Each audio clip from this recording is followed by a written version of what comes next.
ఇది స్టార్, ఇది ఉన్నట్లో అందరిలో హీరో ఇది. సో ఇప్పుడు దీని గురించి అమ్మ చెప్పుద్ది, నేను చూపిస్తాను మీకు. చెప్పమ్మా. దీన్ని వాక్కాయ ఆవకాయ అంటారు. దీన్ని కూడా వాక్కాయలు బాగా కడిగేసుకుని బట్టతో తుడుచుకుని ముక్కలు చేసి గింజలు తీసుకోవాలి. తీసుకుని పక్కన పెట్టుకుని కారం, 3 మ్యాంగోస్ కారం, 3 మ్యాంగోస్ ఆవపిండి, సాల్ట్ 3 ఈక్వల్గా కలిపి దాంట్లో ఆయిల్, నువ్వుపప్పు నూనె కానీ పల్లి నూనె కానీ వేసి కలిపేసి దాంట్లో ఈ ముక్కలు వేసి కలిపేసేయాలి.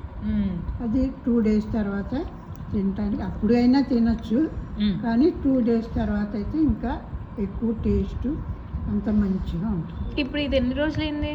ఇది 3 డేస్ అయింది. అది తిరిగిపోయింది, ఇప్పుడే నోట్లో వేసుకున్నాను. చాలా బాగుంది. అన్నంలో కలిపి చూపించాలని ఉంది, కానీ అది వేరే వీడియో చేస్తాం మేము. ఈ వీడియో ఇప్పటికే 1 మినిట్ అయిపోయింది, దాటిపోయింది, అందుకే ఆపేస్తున్నాం. బాయ్.